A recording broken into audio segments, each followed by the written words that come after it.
नमस्कार, good morning. सुबह के ठीक 7:30 बज चुके हैं। मैं कंचन डोगरा, नेगी न्यूज 18 पर उत्तराखंड वासियों के लिए बेहद खास बुलेटिन उत्तराखंड एक्सप्रेस लेकर हाजिर हूं। और आइए आगाज करते हैं खबरों का। सबसे पहले बात करेंगे रोडवेज बसेस की, जो कि आज प्रदेश की सड़कों पर दौड़ती हुई नजर आएंगी। आज से राज्य की सड़कों पर दौड़ेंगी रोडवेज की बसेस।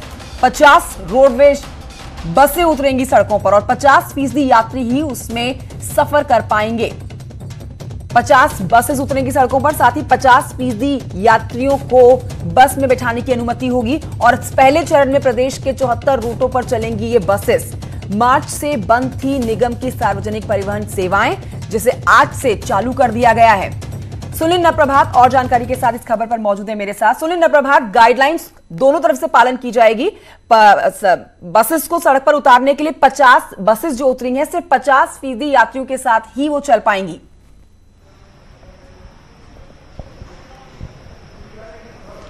देखिए कंचन, लॉकडाउन के बाद जो सार्वजनिक परिवहन था वो पूरी तरह से बंद था और इस बीच समय समय पर कवायदें हुई कि किसी तरह से जो ट्रैफिक है उसको चालू किया जाए। जो रोडवेज बसें हैं उनको शुरू करने की बात की गई है। मैं खुद अभी देहरादून के ISBT बस अड्डे पर मौजूद हूँ, लेकिन 3 महीने के बाद जो ये परिवहन खुला है, हम देख रहे हैं कि यहाँ पर एक भी यात्री मौजूद नहीं है। 1-2 लोग यहाँ पर पहुँचे हैं जिनको पहाड़ों को जाना है, लेकिन अभी यहाँ पर उतनी पर्याप्त मात्रा में बसें भी नहीं लगी हैं। जो हमारी रोडवेज प्रशासन से बात हुई, उनका कहना है कि पूरी बसें तैयार हैं, प्रदेश के सभी रूटों के लिए बसें मिलेंगी, लेकिन बशर्ते यात्री होने ज़रूरी हैं। जो व्यवस्था की गई है कि 50% क्षमता के साथ बसें चलेंगी। अगर एक बस 48 सीटर बस है तो उसमें 24 यात्री होंगे। अगर 17 सीटर बस है तो उसमें माफ़ कीजिएगा, अगर 34 सीट की बस है तो उसमें 17 यात्री ही बैठेंगे। और साथ ही साथ ये भी व्यवस्था की गई है कि जब कोई बस अड्डे पर आएगा तो पहले सैनिटाइजेशन की पूरी प्रक्रिया की जाएगी, थर्मल स्क्रीनिंग की जाएगी और प्रत्येक यात्री का मास्क पहनना अनिवार्य किया गया है। लेकिन अभी भी जो हम देख रहे हैं 7 बजे से ये बात की गई थी कि जो परिवहन है वो शुरू हो जाएगा, बसों का संचालन शुरू हो जाएगा, लेकिन लोगों में एक हिचकिचाहट है अभी भी सार्वजनिक परिवहन को लेकर, जो बस अड्डे पर नज़र आ रहा है। ये ISBT का बस अड्डा है।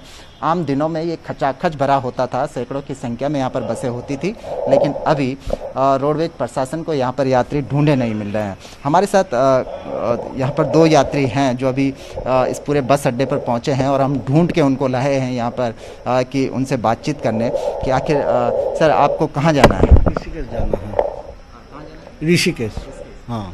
तो बस मिली क्या है? नहीं, अभी तक तो कोई मिला नहीं है। अगर बताया था, पेपर में आया था, अगर मिल जाएगा तो चले जाएंगे, नहीं तो वापस चले जाएंगे। अभी आपकी बात हुई बात जो हुआ यहाँ का स्टाफ से, उन्होंने बोल रहा है अभी थोड़ी देर में यहाँ पर आएंगे, स्क्रीनिंग करेंगे, उसके बाद बस में ये होगा। मतलब कितना देर के बाद चलते रहेगा? बोला 1-1 घंटे का बाद चलते रहेगा, लेकिन अगर आदमी सवारी होगा तभी, नहीं तो फिर लेट भी हो सकता है। आपको कहाँ जाना है दोस्त? हल्द्वानी। तो क्या हुआ, बसें मिली क्या? यहाँ पहुँचे तो पता चला कि यहाँ हल्द्वानी के लिए कोई बस अवेलेबल नहीं है करके, तो अब बड़ी समस्या में फंस गए हैं। देहरादून में हैं अब, क्योंकि इस टाइम पे होटल भी नहीं खुले हैं, तो ऐसा भी नहीं है कि हम कहीं होटल में जाके रात गुजार सकते हैं। तो मतलब इस परेशानी में तो इसमें सरकार को यात्रियों की समस्याओं को हल करना चाहिए। आप कुमाऊं से कैसे पहुँचे यहाँ? सर ट्रेन से आए थे, अब कल ट्रेन से आए थे, और क्योंकि आज ट्रेन अवेलेबल नहीं है और अब आज रात कहीं ना कहीं दोस्त के या किसी रिश्तेदार के घर जाना पड़ेगा और कल फिर हम घर जाएंगे। जी सुनील, ये भी एक टेक्निकल प्रॉब्लम है कि उत्तराखंड जो गढ़वाल और कुमाऊं मंडल में बंटा हुआ है। अभी शुरुआती दौर में ये व्यवस्था की गई है कि कुमाऊं मंडल की बसें कुमाऊं मंडल में ही संचालित होंगी और गढ़वाल मंडल की बसें गढ़वाल मंडल में ही संचालित होंगी। इसके पीछे एक टेक्निकल दिक्कत ये है कि हमको जब भी गढ़वाल से या तो कुमाऊं मंडल जाना हो या कुमाऊं से गढ़वाल आना हो तो बीच में यूपी पड़ता है, यूपी के रास्ते होकर जाना पड़ता है, जिसमें नजीबाबाद और तमाम क्षेत्र हैं। अभी दोनों राज्यों के बीच ये कोऑर्डिनेशन नहीं बैठ पाया है कि किस तरह से जो सार्वजनिक परिवहन है उसका संचालन होगा। इसीलिए व्यवस्था की गई है कि जो कुमाऊं के जो बसें हैं वो केवल कुमाऊं मंडल में संचालित होंगी और गढ़वाल की बसें गढ़वाल मंडल में संचालित होंगी। इसी कारण जो अभी मैंने आपसे बात कराई, बहुत सारे टेक्निकल टर्म्स हैं, जाना है, लेकिन एक सवाल बद इंतजामी से जुड़ा पूछ लेते हैं। कि रोडवेज बसेस ने अनुमति मांगी, सरकार ने सुना और अब 50 बसों को 50% यात्रियों के साथ सड़कों पर उतारने की परमिशन दे दी गई। लेकिन तस्वीरें वो भी सामने आई थी जब प्रवासी जो है प्रदेश वापस लौट रहे थे और राज्य सरकार ने जो बसेस चलाई थी उनके गांव तक उनको पहुंचाने के लिए, तब ज्यादा मात्रा में जो तय मात्रा थी, गाइडलाइन थी, उससे ज्यादा मात्रा में हमें प्रवासी बसेस के अंदर दिखे थे। तो गाइडलाइंस को फॉलो करने के लिए रोडवेज की बसेस के कर्मचारियों ने क्या तैयारी की है, क्योंकि सिर्फ 50% यात्री ही बस में सफर कर पाएंगे।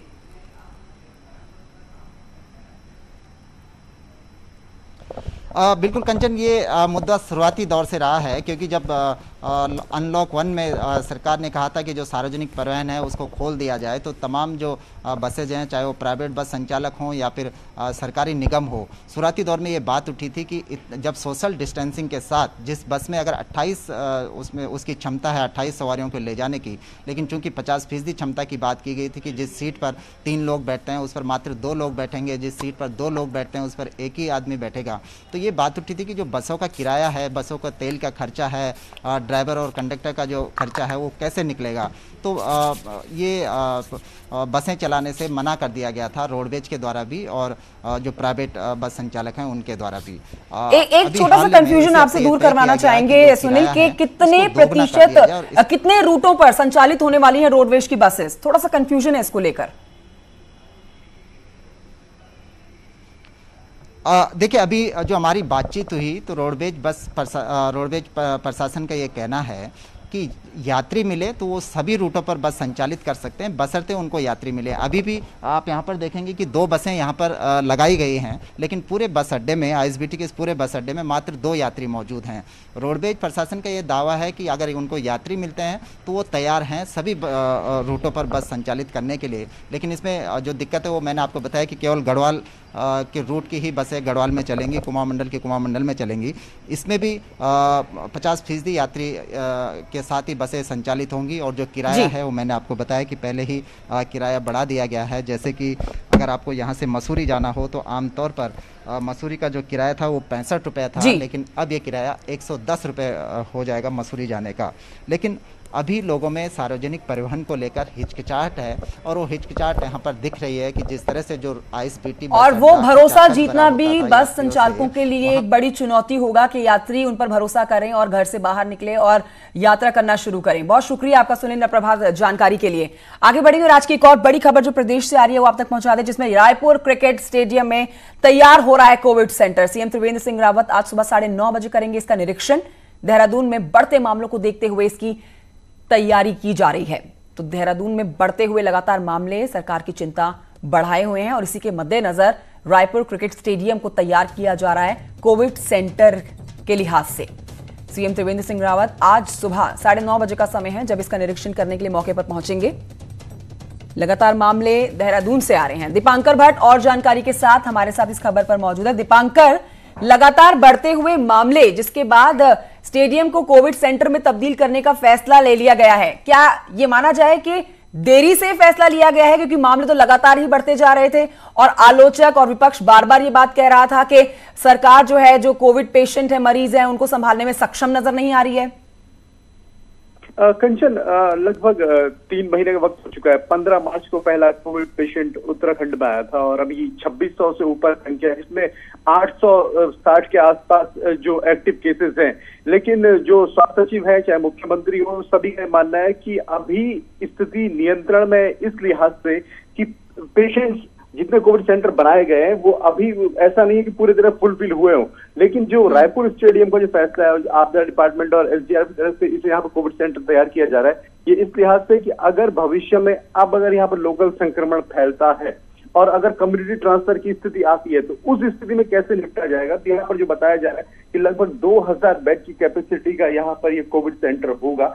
लेकिन अभी देहरादून की बात करें तो केसेस बहुत है। नैनीताल, उधम सिंह नगर जो मैदानी डिस्ट्रिक्ट है केसेस बहुत ज्यादा हैं। लेकिन 860 जो हमारी यहाँ पर सचिव से बात हुई, उनका ये कहना था कि अगर 1000 से कम एक्टिव केसेस रहते हैं तो हालात को नियंत्रण में माना जाएगा, लेकिन 1000 से ऊपर अगर नंबर जाता है तो उस स्थिति में कैसे यहाँ पर निपटा जाएगा, उसको लेकर ये तैयारियां हैं। और आज मुख्यमंत्री खुद यहाँ पर निरीक्षण करने वाले हैं कि कैसी व्यवस्था रहेगी। और क्रिकेट स्टेडियम में कोविड सेंटर से आप समझ सकते हैं कि यहाँ पर 2000 बेड के आसपास की तैयारी है। कुल मिलाकर सरकार की ये कोशिश है कि अगर हालात बिगड़ते हैं तो हम किस तरीके से हमारी तैयारियां रहेंगी। शुक्रिया आपका दीपांकर भट्ट जानकारी के लिए। देहरादून से एक और बड़ी खबर, जहां पर एक दिन का वेतन काटने का मामला सामने आया है। सफाई कर्मचारियों का नहीं कटेगा हर महीने एक दिन का वेतन। सीएम ने वित्त को जारी किए हैं इसके निर्देश, और सभी नगर निगम स्थानीय निकायों पर होगा आदेश लागू।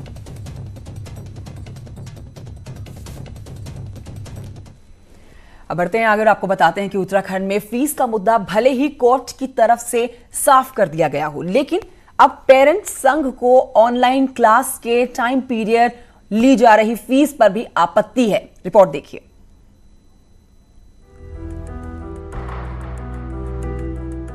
ऑनलाइन क्लास देने वाले प्राइवेट स्कूल अगर कोई और स्पेशल क्लास दे रहे हैं तो ट्यूशन फीस के अलावा उसकी भी फीस ले सकते हैं। इस पर कोर्ट और सरकार दोनों ही स्थिति साफ कर चुके हैं, लेकिन अभिभावक संघ को इस पर आपत्ति है। पेरेंट्स का कहना है कि सिर्फ 2 घंटे की ऑनलाइन क्लास में कभी टीचर्स क्लास अटेंड नहीं करवा रहे तो कभी कनेक्टिविटी की दिक्कत है, जबकि ट्यूशन फीस के नाम पर पूरी फीस ली जा रही है।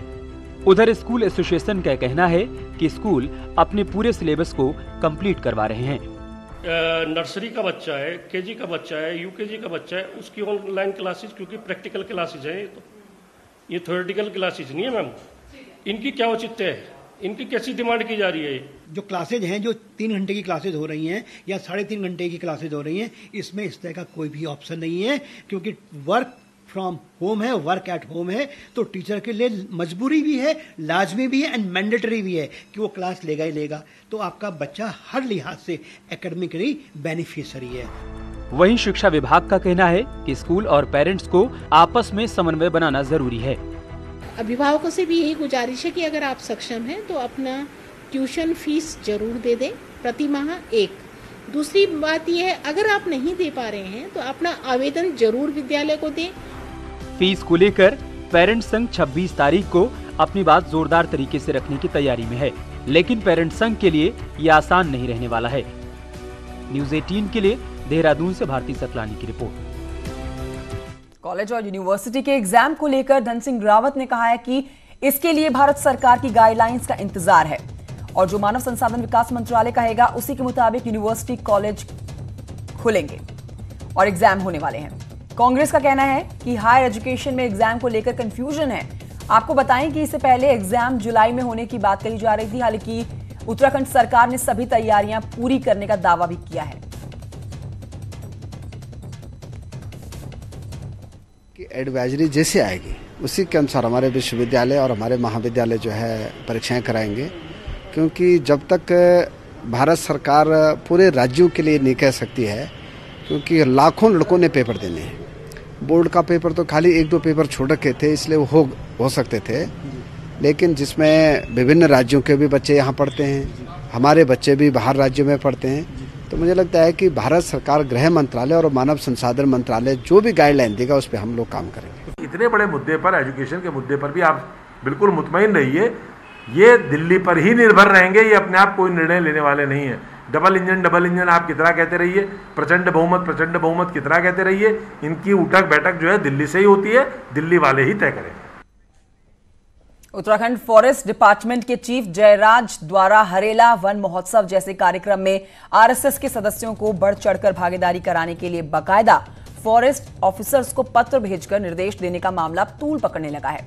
खुद वन मंत्री हरक सिंह रावत इस तरफ इशारा कर रहे हैं, एक तरफ सरकारी आदेश की खिलाफत कर रहे हैं, तो वहीं मंत्री हरक सिंह रावत ये भी कह रहे हैं कि संगठन विशेष के नाम पर पत्र जारी करना उचित परंपरा नहीं है।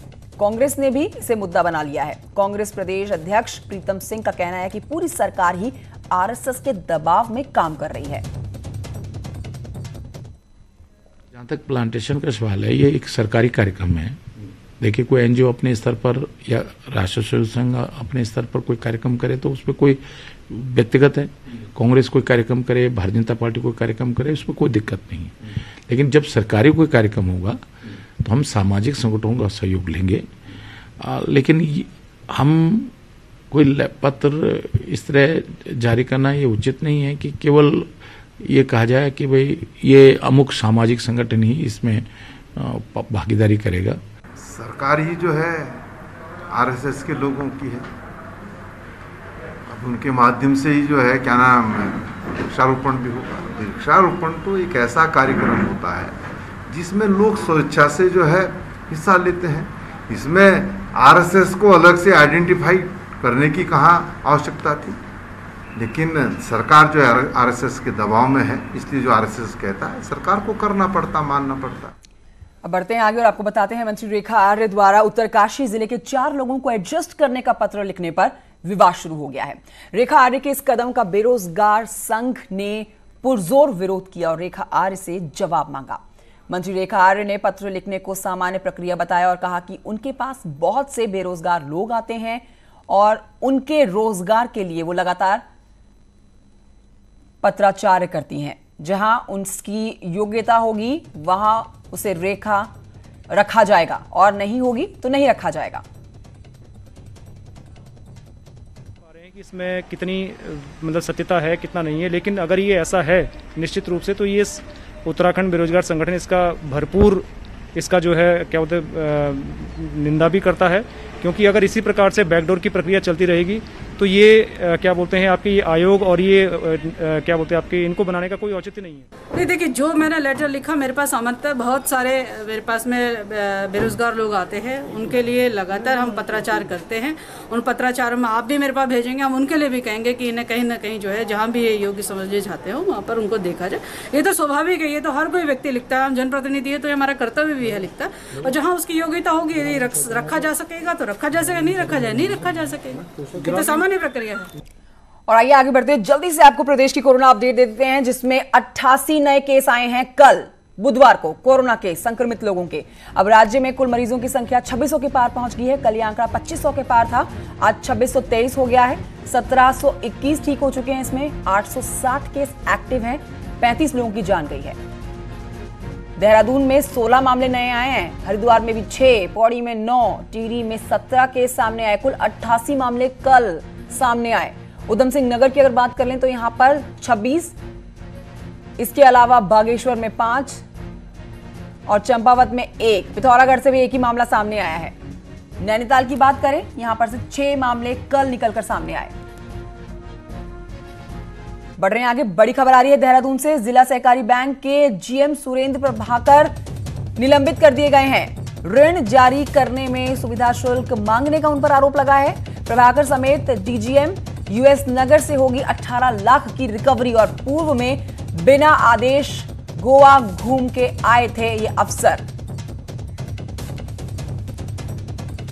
वेलकम बैक, आप देख रहे हैं उत्तराखंड एक्सप्रेस। बड़ी खबर आ रही है नैनीताल से। आपको बताएं, कोर्ट ने सरकार से पूछा लॉकडाउन में अमन मणि को पास देने का ये मामला।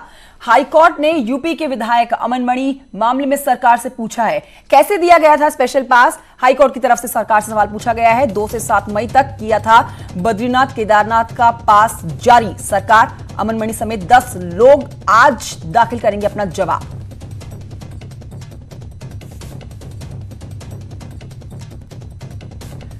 बढ़ते हैं आगे, मौसम की बात करते हैं। उत्तराखंड के 4 जिलों में तेज बारिश की चेतावनी जारी कर दी गई है।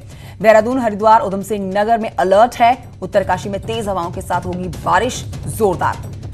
अलर्ट पर है आपदा प्रबंधन विभाग भी। तो लगातार मौसम ने करवट जो ली है, आगे बढ़ चढ़कर इसी तरह से बारिश की तस्वीरें सामने आने वाली है। मॉनसून दस्तक दे चुका है पूरी तरह से, पूरे प्रदेश में झमाझम बारिश हो रही है और मौसम विज्ञान केंद्र ने आगे लगातार इसी तरह से झमाझम बारिश के संकेत दिए हैं।